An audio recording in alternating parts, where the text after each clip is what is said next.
January, so we wanted to check in really quick because I haven't posted a video in a few weeks. And we just have had a lot going on, and I know I feel like I constantly come on here and say this, and I know like everybody has a lot going on, but we just have been hit pretty hard in the health department in our family.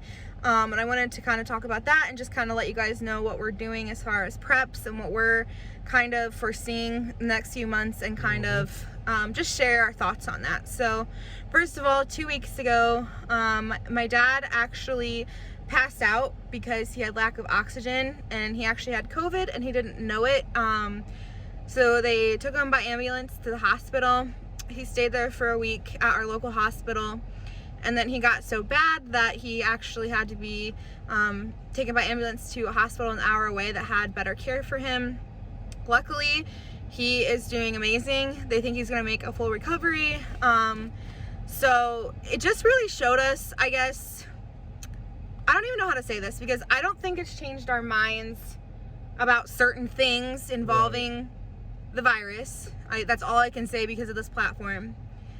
But it has made the virus very real to us. I mean, when we had it, it was just, and it was like a bad cold, and then we had a pretty bad headache with it. And that was really...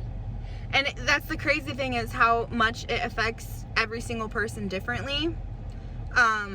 But I think it definitely has made us take a step back and kind of, I feel like in the prepping community, it's kind of become the butt of everybody's joke, just because we see the joke that our government is and like how they're playing it out right now. But I think it kind of made us step back and say, okay, this is more serious than what we've been treating it. Second thing is about a month ago, I was diagnosed with precancerous tumors in my uterus.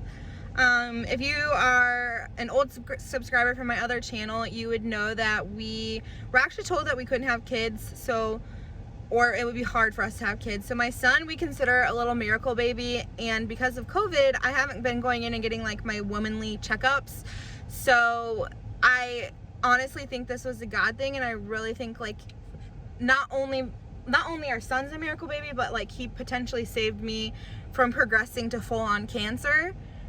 Because I never would have gone and got checked out if it wasn't for him. Wouldn't you say? Like I wasn't, so we're thankful for that.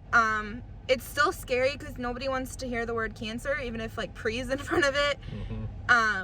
But we're lucky we caught it early. It's not full-blown cancer. I'm actually going in, like I said, tomorrow to have them removed.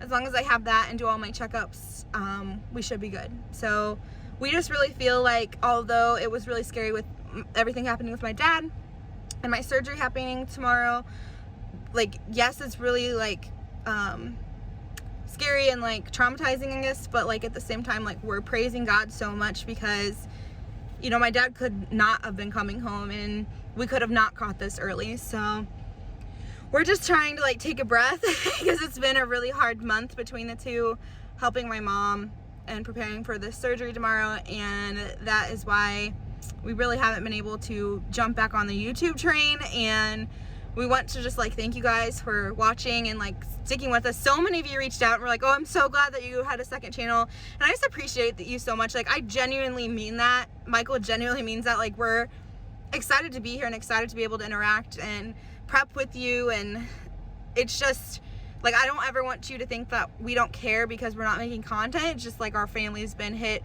you know, with a hard pregnancy, and then my dad, and then this, you know, pre-cancer diagnosis. So we just love you, and we thank you for being here. And if you stick with us, we promise we will be having some better content very soon. Okay, I am proud of myself for getting through all of that information without crying. Now let's get on to talk about just an update for you, because I think the last time my last update, our offer fell through or whatever through the house. We've actually been moved in for 3 months now at our homestead. Our house sold a month ago. Roughly. Yeah. And so we're really happy about that. And so that was all taken care of. And we've just been, because of the timing, because we literally moved in like 2 weeks before I had my son, we haven't really been able to do like a ton. We've been painting, we've been not remodeling the kitchen, but just kind of like updating it and like adding to it. And moving in, I'm not buckled. Do as I say, not as I do. We are just now, we feel like, getting kind of to where our house looks like a house and not like a storage facility of all of our stuff. And once that's complete, I do want to give you guys like a full tour of the homestead so you can kind of see what it looks like. Continuing to like I don't even want to say stockpile because then people are like, you're hoarders. We are continuing to keep extra items on hand in case of an emergency. Is that a good way of saying it? Sure. And because of the move, it just kind of all got thrown in our new stockpile space. So we do plan on making a video over that again to kind of show you guys how that's going, because I know that a lot of you liked the original video at our old house of that. Well, I think part of our issue is we had our stockpile spread throughout, not our stockpile, our emergency preparedness stuff. Kind of spread throughout our old house, and this because it was so small, right? And now we can kind of centralize it in the one space. So where we thought we had enough storage, we were hilariously wrong. Right. And you don't have to have a huge house. No. Like, we had a small house starting out prepping, and you make do with what you have. And it's not like we have a huge house now. It's just like we actually have like an actual room for our stockpile, so that helps. And like I feel a little bit better, like we have like a better emergency plan, I guess, because like we won't be just running everywhere. If something happens, we'll have it all in one location and just kind of throw what we need in a bag. Which is another thing I wanted to say is, now that we're having a baby, we are throwing the baby bug out bag video completely out the window now that we have our son. Yeah, I know a lot of you have been asking me to make more videos on like bugging out or an emergency situation with kids. I'm gonna do that because we have a completely different thought process now that we have our baby here. So be looking out for that video. We are trying to figure out how we want to build like a chicken coop and a rabbit cage and all that kind of stuff, because we are gonna get rabbits, chickens, and goats. Yeah, that's the three we want to get, right? Yeah. I mean, so I'll call him our brother-in-law. He's looking at some land and he wants to get some cows, so that's something we don't think we need to worry about on ours. Right. And since we're new to homesteading and stuff, as I feel like our catchphrase is like, learn from our mistakes, because we don't know what we're doing.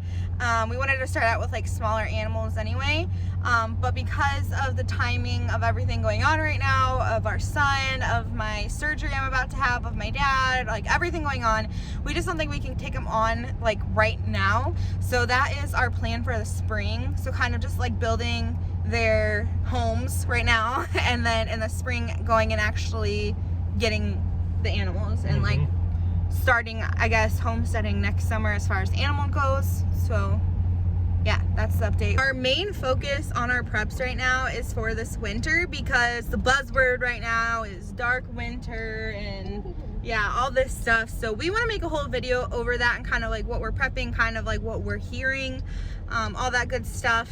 And so yeah, so look out for that video. I'm sure we'll make it within the next week. That's just kind of where we're at. Our lives are kind of hectic, but I guess that's kind of a good testament to like, you're never gonna have a perfect time to start emergency preparedness. So you might as well just like start and use what you have and do what you can. And I think that's a good rule to live by, and that's just kind of what we're doing right now. So yeah, you have anything else to say, honey? No? Okay, well, that is our update for you. And like I said, we'll be back very soon. Let's get back to our content. Hopefully I won't be too sore after my surgery and stuff tomorrow. So if you are the praying type, please send a prayer for me and my dad. And we will catch you guys all in our next video. I gotta get used to that. All right, bye.